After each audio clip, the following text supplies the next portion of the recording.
Welcome back to my channel. I am healthy chef. ನಾನು ಗಗನ. ಇವತ್ತು ನಾನು ಮತ್ತೊಂದು ಕ್ವಿಕ್ ರೆಸಿಪಿ ತೊಗೊಂಡು ಬಂದಿದ್ದೀನಿ. ಇವತ್ತಿನ ರೆಸಿಪಿ ಬಂದು ವೆಜಿಟೇಬಲ್ ಆರ್ ಬೇಸನ್ ಚೀಲ ಅಂತ ಇದ್ರ ಹೆಸರು. ಇದನ್ನು ನಾರ್ತಲ್ಲಿ ಅದೇ ರೀತಿ ಕರೀತಾರೆ, ಆದರೆ ನಾವು ಕನ್ನಡದವರು ಇದನ್ನು ಚೀಲ ಅಂತ ಕರೆಯಲ್ಲ, ನಾವು ದೋಸೆ ಅಂತ ಕರಿತೀವಿ. ಅದನ್ನು ಕಡಲೆ ಹಿಟ್ಟಿಂದ ಮಾಡೋ ಅಂಥದ್ದು. ಇದನ್ನು ಬರೀ ದೋಸೆ ಥರ ಮಾತ್ರ ಅಲ್ಲದೆ ನಮ್ಮ ಮನೇಲಿ ನಮ್ಮ ಅಜ್ಜಿ ನನಗೆ ವೆಜ್ ಮಾಡಿರೋ ಅಂಥ ದಿನ ಏನಾದರೂ ನೆಂಚ್ಕೊಳ್ಳೋಕ್ಕೆ ಬೇಕು ಅಂತ ಹೇಳಬೇಕಾದ್ರೆ ಇದನ್ನು ವೆಜಿಟೇಬಲ್ಸ್ ಆಮ್ಲೆಟ್ ಥರ ಮಾಡಿ ಕೊಡ್ತಾಯಿದ್ರು. ನೆಂಚ್ಕೊಳ್ಳೋಕ್ಕೆ ಅನ್ನ ಸಾಂಬಾರ್ ಜೊತೆ, ಬೇಳೆ ಸಾರು, ರಸಂ ಜೊತೆ ಬಹಳ ಚೆನ್ನಾಗಿರುತ್ತೆ. ಈ ರೆಸಿಪಿನ ಇವತ್ತು ನಿಮ್ಮ ಜೊತೆ ಕೂಡ ಶೇರ್ ಮಾಡ್ಕೋತಾ ಇದ್ದೀನಿ.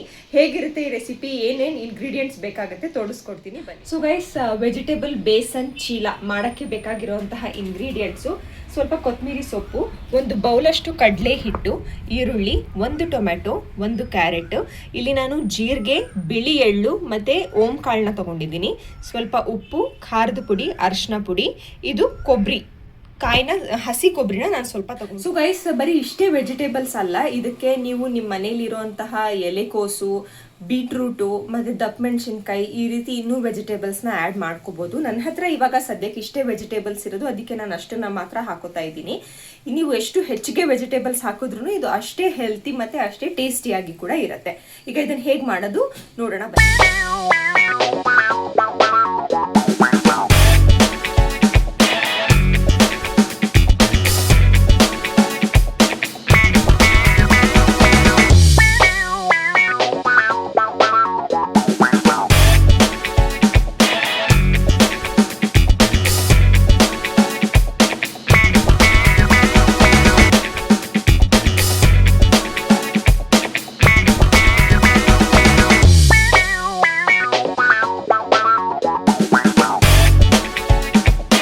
ಗೈಸ್, ನಾನು ಇಂಗ್ರೀಡಿಯೆಂಟ್ ಲಿಸ್ಟಲ್ಲಿ ಕರ್ಬೇವಿನ ಸೊಪ್ಪನ್ನು ಮಿಸ್ ಮಾಡಿಬಿಟ್ಟಿದ್ದೆ, ಅದನ್ನು ಕೂಡ ಆ್ಯಡ್ ಮಾಡ್ಕೊಳ್ಳಿ. ಈಗ ನಾವು ಮೊದಲನೇದಾಗಿ ಕಡಲೆ ಹಿಟ್ಟನ್ನು ಒಂದು ಮಿಕ್ಸಿಂಗ್ ಬೌಲ್ಗೆ ಹಾಕ್ಕೊಳ್ಳೋಣ. ಕಡಲೆ ಹಿಟ್ಟು ಜೊತೆಗೆ ಇಲ್ಲಿ ನಾವೇನು ಜೀರಿಗೆ, ಓಂಕಾಳು ಮತ್ತು ಬಿಳಿ ಎಳ್ಳು ತೆಗೆದಿಟ್ಕೊಂಡಿದ್ದೀವಿ ಅದನ್ನು ಹಾಕ್ಕೊಳ್ಳೋಣ.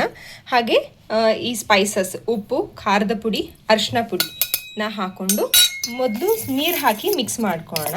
ನಾವು ಯಾವ ರೀತಿ ಈ ಬೋಂಡಾ ಬಜ್ಜಿಗೆಲ್ಲ ಬ್ಯಾಟರ್ನ ರೆಡಿ ಮಾಡ್ಕೋತೀವಲ್ಲ ಆ ರೀತಿ ಮಾಡ್ಕೊಳ್ಳೋಣ ಮೊದಲು. ಸೊ ಗೈಸ್, ಇಲ್ಲಿ ಬ್ಯಾಟರ್ ರೆಡಿಯಾಗಿದೆ ನೋಡಿ. ನಾನೇನು ಸ್ವಲ್ಪ ಫ್ಲೋಯಿ ಕನ್ಸಿಸ್ಟೆನ್ಸಿ ಇಟ್ಕೊಂಡಿದ್ದೀನಿ. ಈಗ ಇದಕ್ಕೆ ನಾವು ಕಟ್ ಮಾಡಿ ಇಟ್ಕೊಂಡಿರೋಂತಹ ಕೊತ್ತಂಬರಿ ಸೊಪ್ಪು, ತೆಂಗಿನಕಾಯಿ ತುರಿ, ಕ್ಯಾರೆಟ್ ತುರಿ, ಹಾಗೆ ಒಂದು ಸ್ವಲ್ಪ ಟೊಮ್ಯಾಟೊ ಹಣ್ಣು ಮತ್ತು ಒಂದು ಸ್ವಲ್ಪ ಈರುಳ್ಳಿನ ಹಾಕ್ಕೊಳ್ಳೋಣ. ಹಾಕ್ಕೊಂಡು ಚೆನ್ನಾಗಿ ಮಿಕ್ಸ್ ಮಾಡ್ಕೊಳ್ಳೋಣ. ನಾನು ಇದನ್ನು ಮಾಡಬೇಕಾದ್ರೆ ಆಲ್ರೆಡಿ ತವಾ ಬಿಸಿ ಆಗೋಕ್ಕೆ ಇಟ್ಟಿದ್ದೀನಿ. ಸೊ ತವಾ ಕೂಡ ರೆಡಿ ಆಗ್ತಾ ಇದೆ. ಸೊ ಗೈಸ್, ಇಲ್ಲಿ ನಮ್ಮ ಬ್ಯಾಟರ್ ರೆಡಿಯಾಗಿದೆ. ನೀವು ನೋಡ್ತಾ ಇರ್ಬೋದು, ನಾನು ಸ್ವಲ್ಪ ಫ್ಲೋಯಿ ಕನ್ಸಿಸ್ಟೆನ್ಸಿನಲ್ಲೇ ಇಟ್ಕೊಂಡಿದ್ದೀನಿ, ಇಲ್ಲಾಂದರೆ ತೀರಾ ಮಂದ ಆಗಿಬಿಡುತ್ತೆ ಚೀಲ ಅಥವಾ ನಮ್ಮ ದೋಸೆ. ಸೊ ಈಗ ನನ್ನ ತವಾ ಕೂಡ ಬಿಸಿಯಾಗಿದೆ, ಹಾಕೋಣ ಬನ್ನಿ.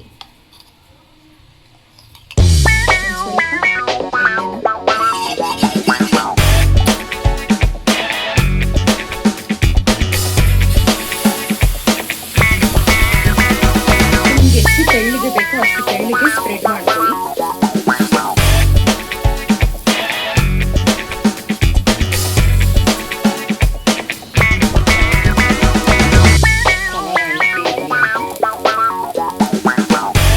ಈಗ ಇದನ್ನು ಕ್ಲೋಸ್ ಮಾಡಿ ಒಂದು ನಿಮಿಷ ಬೇಕಾಗುತ್ತೆ ಬೇಯಕ್ಕೆ ಬಿಡೋಣ.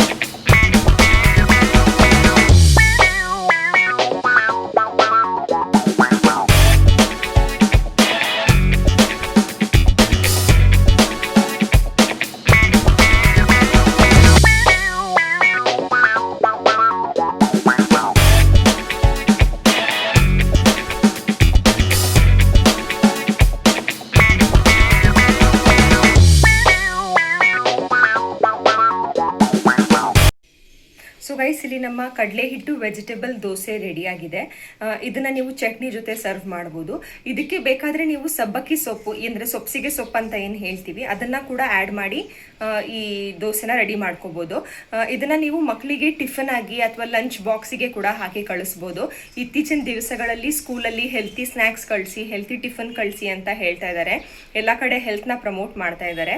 ಸೊ ಹಾಗಾಗಿ ಇದು ಕೂಡ ಒಂದು ಬೆಸ್ಟ್ ಐಡಿಯಾ ನಿಮಗೆ ಮಕ್ಕಳಿಗೆ ಹೆಲ್ತಿಯಾಗಿ ಟಿಫನ್ಗೆ ಕಳಿಸ್ಕೊಡೋದಕ್ಕೆ. ನಿಮ್ಮ ಮನೆಯಲ್ಲಿ ಈ ರೆಸಿಪಿನ ಟ್ರೈ ಮಾಡಿ ನೋಡಿ, ಹೇಗಿತ್ತು ಅಂತ ನನಗೆ ಕಾಮೆಂಟ್ ಸೆಕ್ಷನಲ್ಲಿ ಕಾಮೆಂಟ್ ಮಾಡಿ ತಿಳಿಸಿ. ನಿಮಗೆ ಈ ವಿಡಿಯೋ ಹಾಗೆ ಈ ರೆಸಿಪಿ ಇಷ್ಟ ಆಗಿದರೆ ಈ ವಿಡಿಯೋನ ಲೈಕ್ ಮಾಡಿ, ನಿಮ್ಮ ಫ್ರೆಂಡ್ಸ್ ಮತ್ತು ಫ್ಯಾಮಿಲಿ ಜೊತೆ ಈ ವಿಡಿಯೋನ ಶೇರ್ ಮಾಡ್ಕೊಳ್ಳಿ. ಮತ್ತಷ್ಟು ಇದೇ ರೀತಿ ಇಂಟ್ರೆಸ್ಟಿಂಗ್ ರೆಸಿಪೀಸ್ ಹಾಗೆ ವಿಡಿಯೋಸ್ಗೋಸ್ಕರ ನನ್ನ ಚಾನಲ್ನ ಸಬ್ಸ್ಕ್ರೈಬ್ ಮಾಡ್ಕೊಳ್ಳಿ. ಇನ್ನೊಂದು ವಿಡಿಯೋದಲ್ಲಿ ಮತ್ತೊಂದು ಹೊಸ ರೆಸಿಪಿ ಜೊತೆ ಸಿಗ್ತೀನಿ. ಅಲ್ಲಿ ತನಕ ಟೇಕ್ ಕೇರ್.